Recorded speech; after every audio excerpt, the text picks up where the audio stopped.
राम राम सा। मेहंदीपुर बालाजी महाराज की, देव नारायण भगवान जी की, मीन भगवान जी की, रामदेव भगवान जी की। ये पंडित नवल किशोर जी की धरती है, सचिन पायलट जी के पिताजी की धरती है, जिन्होंने आजीवन आपकी सेवा की। आज यहाँ पहली बार आने का मौका मिला है, चुनाव का समय है। खास तौर से चुनाव के समय मुझे हमेशा लगता है कि जनता से सच सच बात करनी चाहिए, सीधी सीधी बात करनी चाहिए।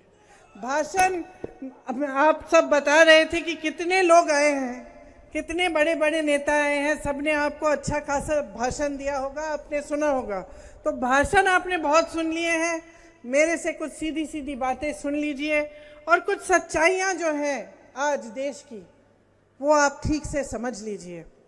इनको समझने से आप ही का फायदा होगा, क्योंकि ये देश आपके जागरूकता के बल पे बना। जो हमारा स्वतंत्रता संग्राम था वो कैसे बना, कैसे हुआ? हमारे जो नेता थे उन्होंने जनता को साथ कैसे लिया? क्योंकि जनता जागरूक बनी, जनता समझ पाई कि एक साम्राज्य है, कि हमारे साथ ठीक बर्ताव नहीं हो रहा है, हमें बदलाव लाना है। जागरूक होने से ही एक आंदोलन बना। और सिर्फ महात्मा गांधी जी, जवाहरलाल नेहरू जी जैसे बड़े बड़े नेता नहीं थे इस आंदोलन में, आपके पूर्वज थे इस आंदोलन में, किसान थे, उस समय के जो नौजवान थे, सब आंदोलन के हिस्से इसलिए बने क्योंकि उनको ये समझ में आई बात, ये जागरूकता उनमें आई कि हमारे साथ गलत हो रहा है।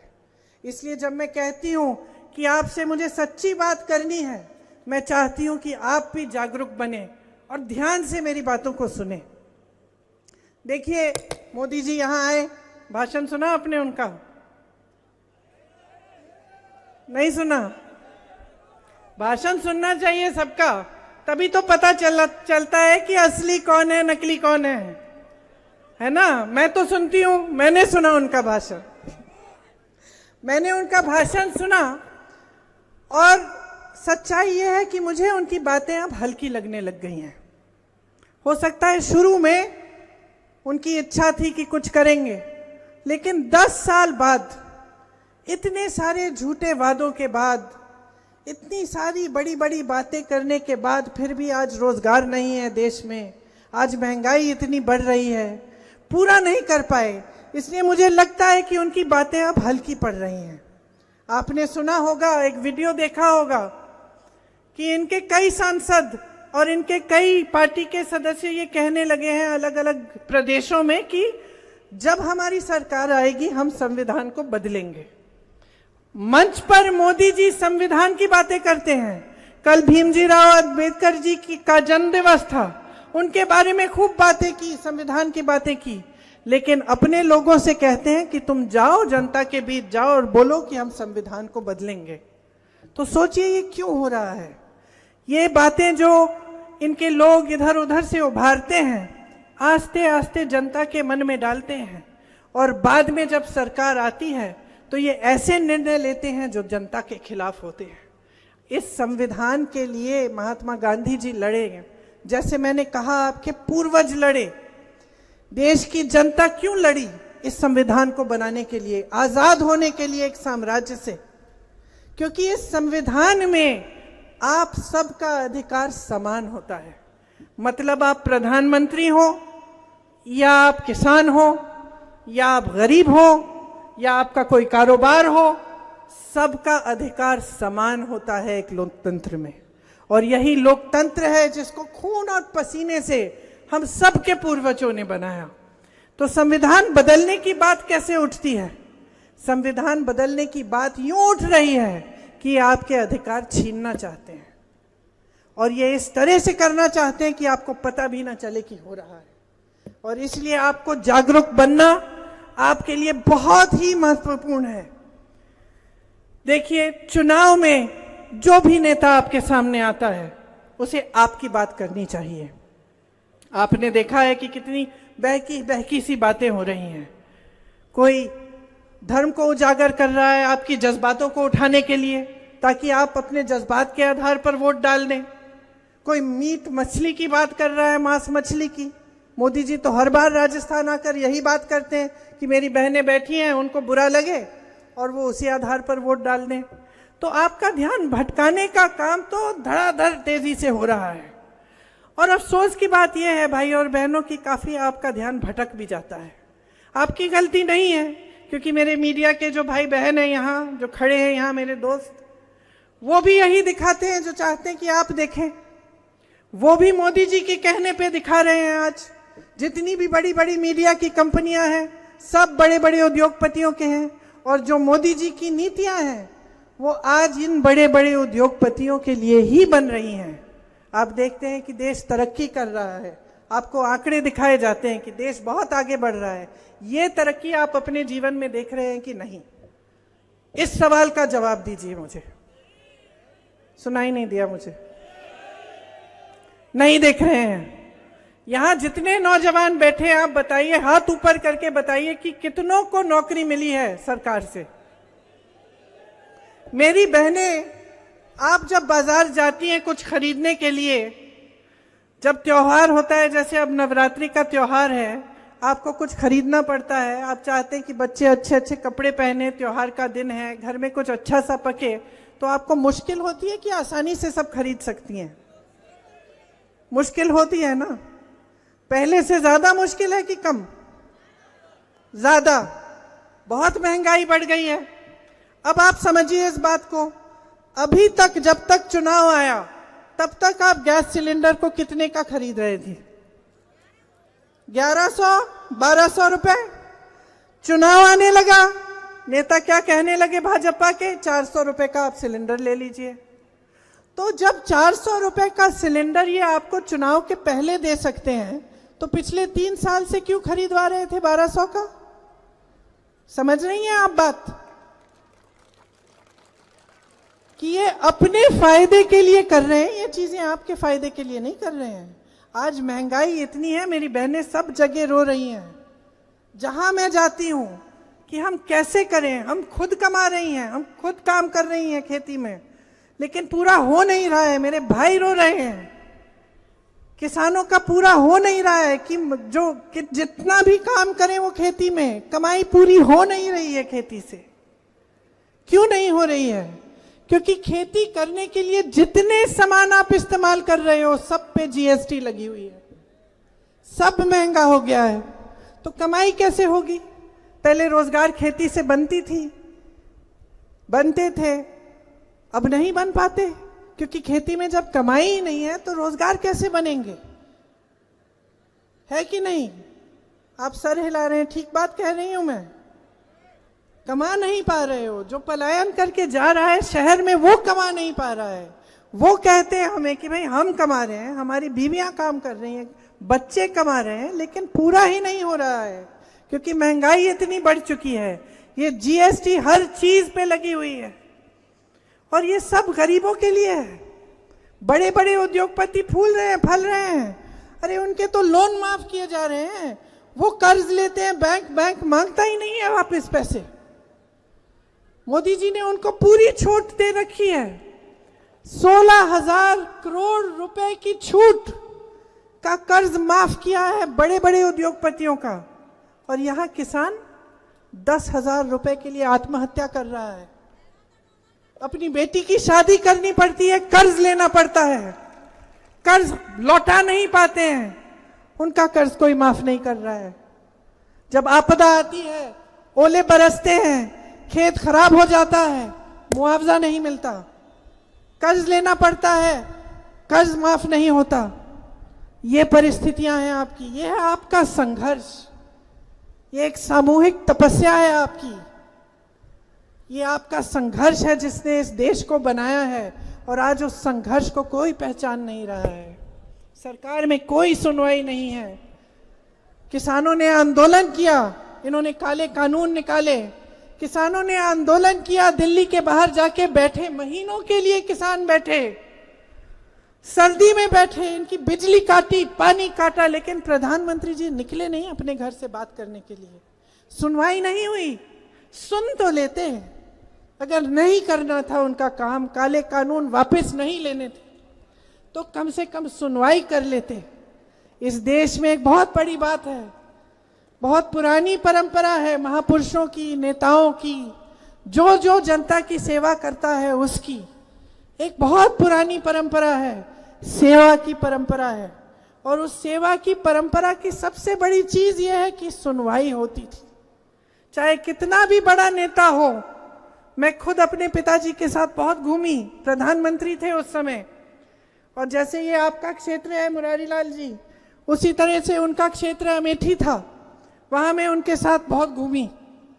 छोटी सी थी, पीछे पीछे जाती थी। एक दिन किसी महिला के घर में चले गए हम, खूब डांटा उन्होंने, और मैंने तो कभी ऐसा देखा नहीं था कि मेरे पिताजी को कोई ऐसा डांट रहा है। तो मैंने कहा क्या हो गया? कहती है कि मेरी सड़क नहीं बनाई।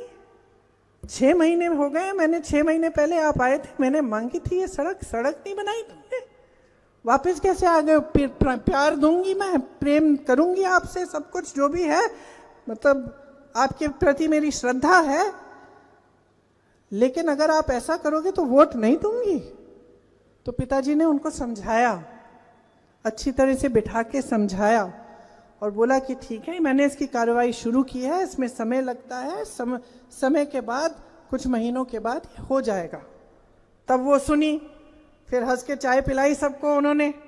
लेकिन मेरा कहने का मतलब क्या है कि देश का प्रधानमंत्री था, मेरे पिताजी देश के प्रधानमंत्री थे, किसी की झुग्गी झोपड़ी में गए, और उस महिला का अधिकार था कि वो डांटे उन्हें, और पिताजी को बुरा नहीं लगा। उन्होंने ये नहीं कहा कि भाई मैं प्रधानमंत्री हूं, कैसे कह दिया, या इनके खिलाफ कार्रवाई करो, ऐसे नहीं कहा। बात सुनी, सुनवाई हुई, उस महिला की बात सुनी, श्रद्धा से सुनी, और बाहर आए तो मैंने पूछा, बुरा नहीं लगा ऐसे डांटा उन्होंने आपको? कहा बुरा क्या, ये तो उनका कर्तव्य है, मेरा कर्तव्य है कि मैं इनकी डांट सुनूं। लेकिन आज ये माहौल नहीं है देश में बहनों और भाइयों, आज एक बड़ा अजब सा माहौल बन गया है। आज आप खड़े होके आप अपने लिए अपना अधिकार मांगेंगे तो पूरी कार्रवाई हो जाएगी, पुलिस पकड़ लेगी आपको, डांट पड़ेगी आपको, पीटा जाएगा। आज ये माहौल बन गया है देश में, और ये माहौल बनाया किसने है? ये माहौल मोदी जी की सरकार ने बनाया है। ये मोदी जी की जो सत्ता है ना, जिसको ये पूजते हैं, ये इतनी बढ़ गई है ये सत्ता कि ये आपका संघर्ष देख ही नहीं पा रहे हैं, इनको कोई बताने वाला ही नहीं है। ये भी होता है सत्ता में, ये भी देखा है हमने। परिवार में 2-2, 3-3 प्रधानमंत्री थे तो सत्ता देखने को मिली कि लोग कैसे झूठ बोल देते हैं कि आप जीत रहे हैं, असली सच्चाई है कि आप हार रहे हैं। लोग बोलते हैं क्योंकि डरते हैं सत्ता से। तो आप सोचिए, मोदी जी की इतनी सत्ता हो गई है कि आजकल उनको कोई सच्चाई बताने वाला रहा नहीं, सब डर रहे हैं उनसे। और अजीब सा सिलसिला हो रहा है कि जो डर नहीं रहा है बेचारा मुंह खोलता है तो उसको डांट देते हैं या हटा देते हैं, परे कर देते हैं। तो सच्चाई समझ नहीं पा रहे हैं, और जो संघर्ष है आपका, जो रात दिन का आपका संघर्ष है, उससे कट चुके हैं, वो अब समझ नहीं पा रहे हैं। और यही मुझे उनकी बातों में, उनके भाषणों में दिखता है। इधर उधर की बातें कर रहे हैं लेकिन ठोस आपकी बात नहीं कर रहे हैं। किसानों के लिए क्या किया है 10 सालों में, क्या किया है आपकी आमदनी को बढ़ाने के लिए? आपको कहा था आपकी आमदनी दुगनी करेंगे, क्या हुआ? हुई दुगनी आपकी आमदनी। आपको कहा था कि आपको 15 लाख रुपए आपके खाते में जाएंगे, 15 लाख नहीं दिए, 5 किलो का राशन का बोरा दे दिया, खुद चंदा बटोर रहे हैं पूरे देश भर से, जिसको इन्होंने ठेका दिया है उससे चंदा ले रहे हैं। आप देखें जो गुजरात में पुल गिरा, और अब ये जो चंदा की सूची आई है कि भाजपा ने कितनी चंदा किस किस से ली, उसमें इनका नाम है, जिन्होंने वो पुल बनाया जो गिर गया, इसमें उनका नाम है, जिनसे वैक्सीन खरीदी गई, जो आप सबको, हम सबको 2-2 वैक्सीन लगवाई कि मोदी जी का चेहरा था उस वैक्सीन पे, उनसे भी चंदा ली है।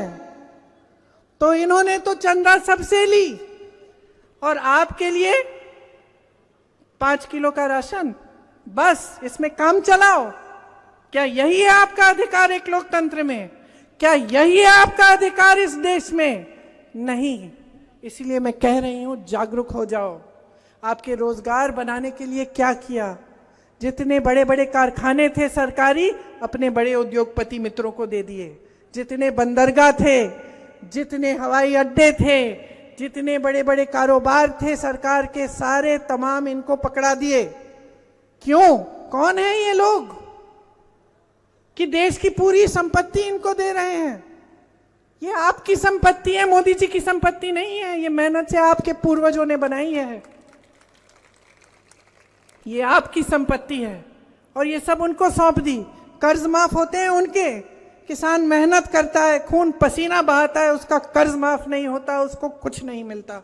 आपके बेटे मेरे साथ अभी हेलीकॉप्टर में सीआरपीएफ के एक अफसर थे, वो मुझे बता रहे थे कि उनके इलाके में 17 साल की उम्र से बच्चे दौड़ लगाना शुरू करते थे, मेहनत करना शुरू करते थे कि हम सेना में भर्ती होंगे, सेना में भर्ती होंगे, भर्ती होने के बाद सेना में नौकरी करने के बाद भी जब घर आएंगे हम अपने माता पिता की देखभाल कर पाएंगे।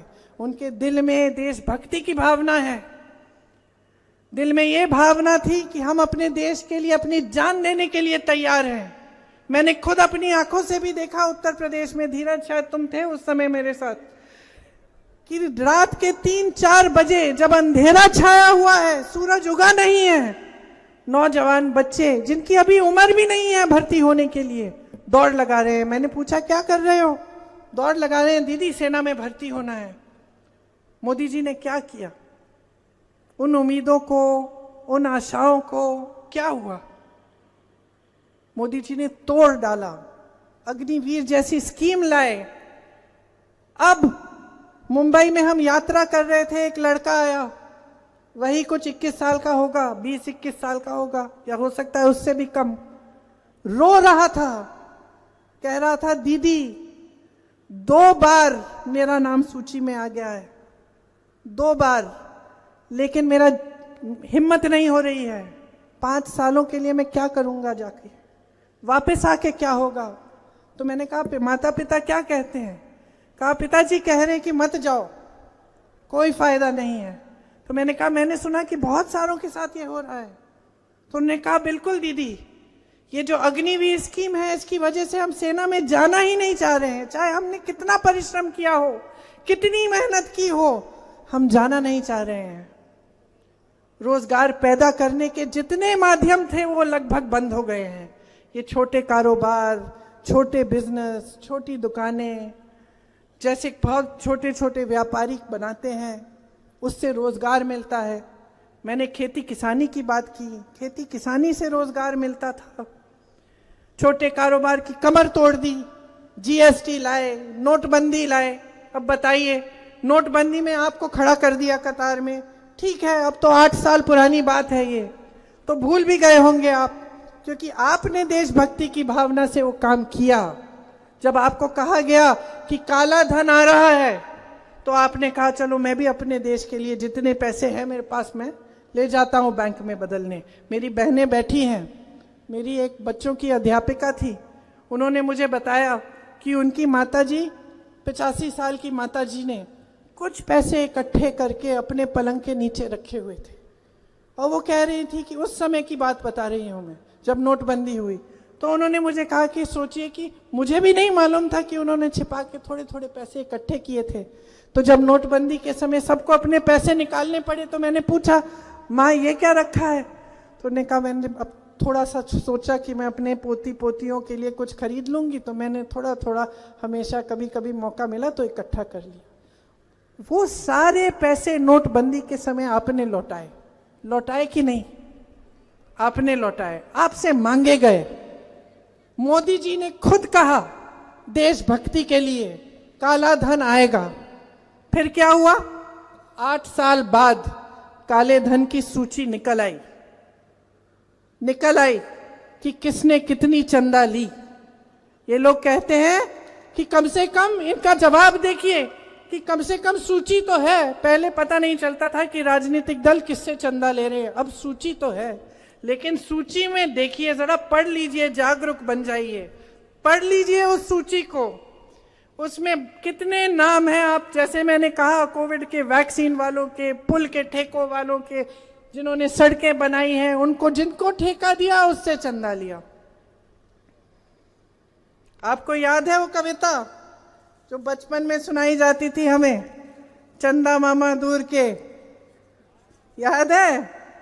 वही चंदा मामा दूर के, खूब खाए पूर के, खुद सोनी की थाली में खाए और जनता को टूटी हुई प्याली में खिलाया।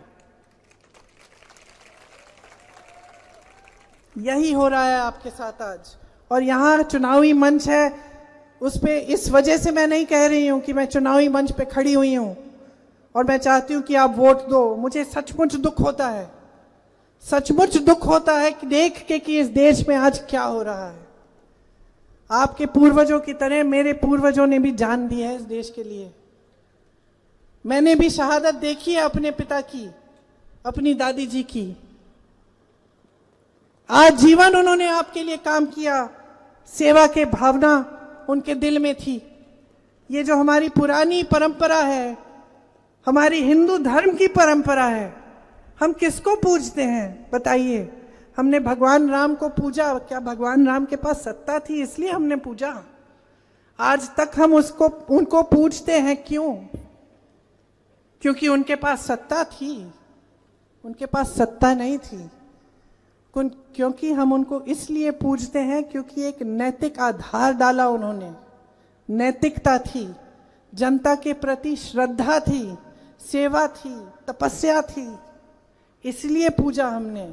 इसलिए आज तक हम उनको पूजते हैं। हमारे जितने भी महापुरुष रहे हैं, जितने भी भगवान रहे हैं, उन्होंने क्या किया? सत्ता को त्यागा। हमने सत्ता को कभी नहीं पूजा। ये हमारा धर्म कभी नहीं रहा है। चाहे भगवान राम को देखिए, चाहे महाभारत को पढ़िए, क्या पांडवों के पास सत्ता थी? नहीं थी सत्ता। हमेशा हमारी श्रद्धा इस देश में हमारे धर्म ने सिखाया उसके प्रति रही है, जिसने सेवा भाव से, आदर से जनता की सेवा की है। हमेशा महात्मा गांधी जी को देखिए, तो ये एक भावना होती है और हम इस भावना को अपने नेताओं में ढूंढते हैं।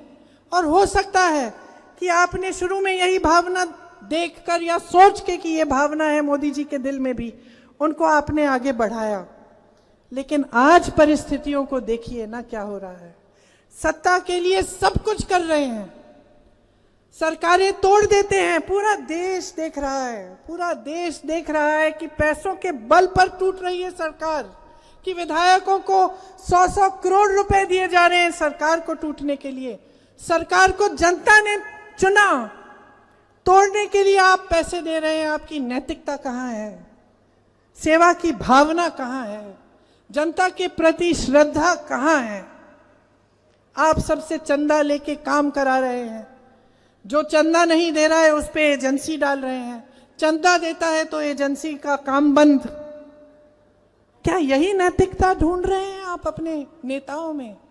क्या आप अंधे हो गए हैं कि चलिए करने दीजिए जो कर रहे हैं?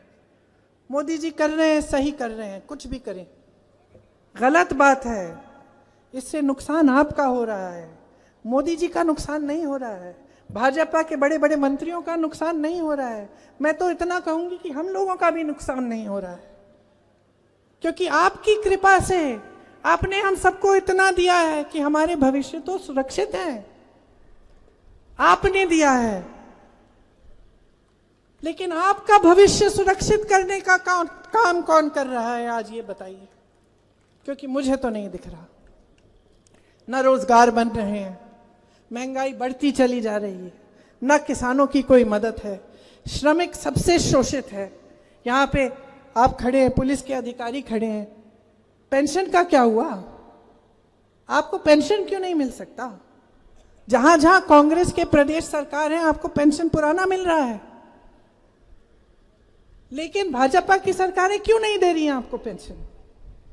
आपके प्रति कोई श्रद्धा नहीं है, सैनिकों के प्रति कोई श्रद्धा नहीं है।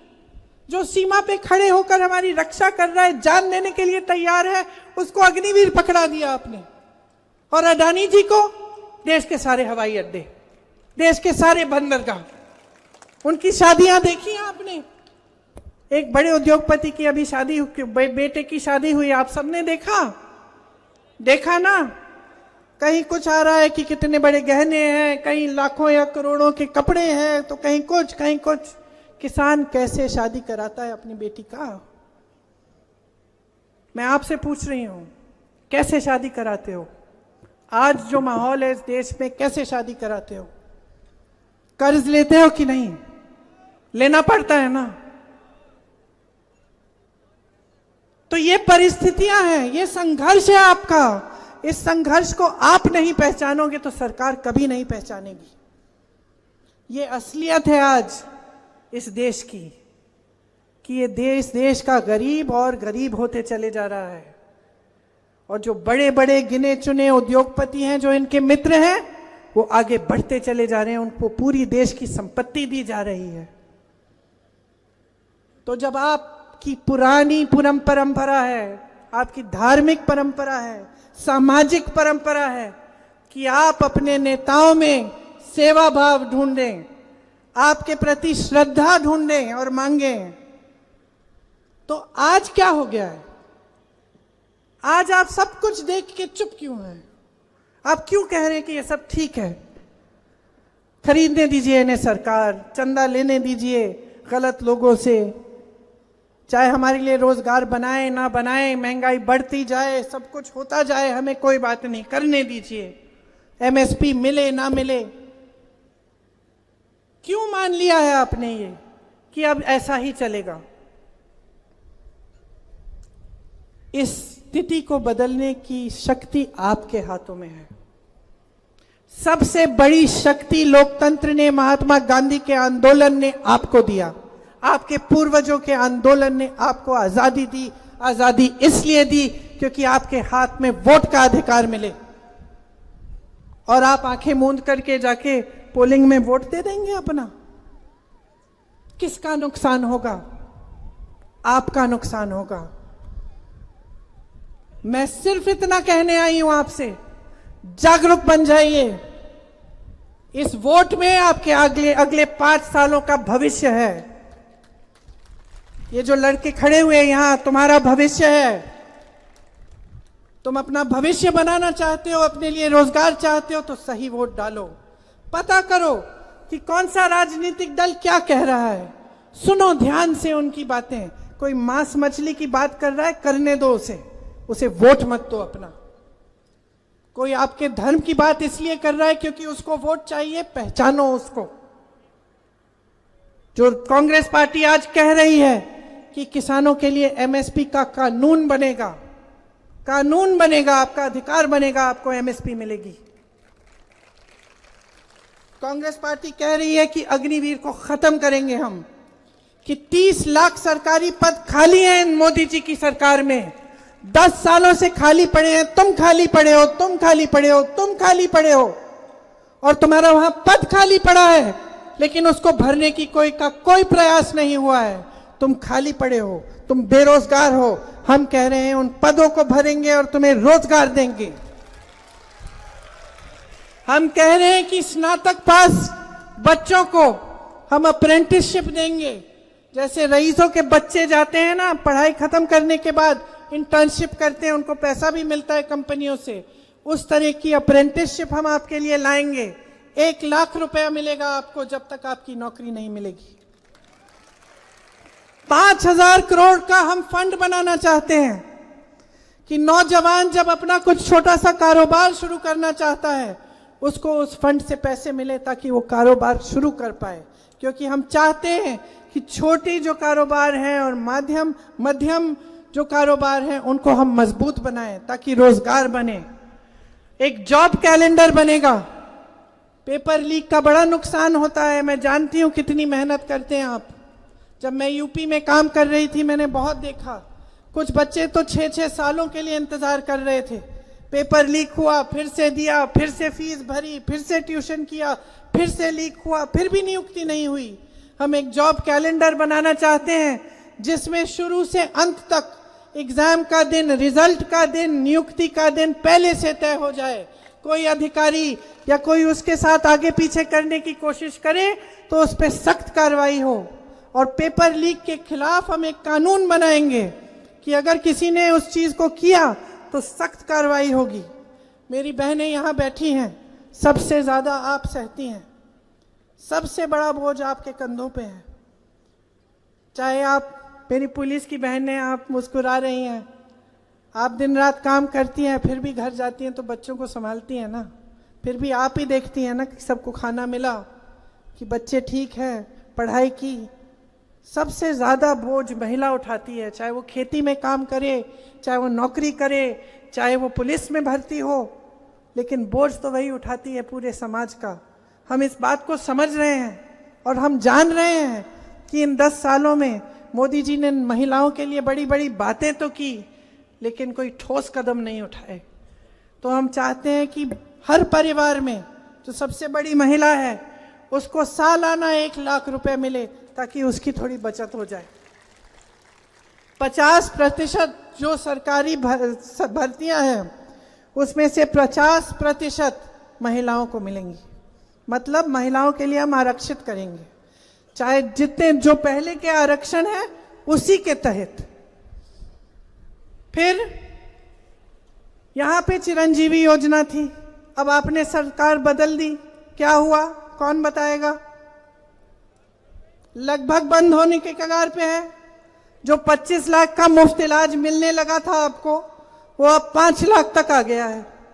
तो हम चाह रहे हैं कि पूरे देश में हम ऐसी स्कीम लाएं कि 25 लाख रुपए तक सबका मुफ्त का इलाज हो,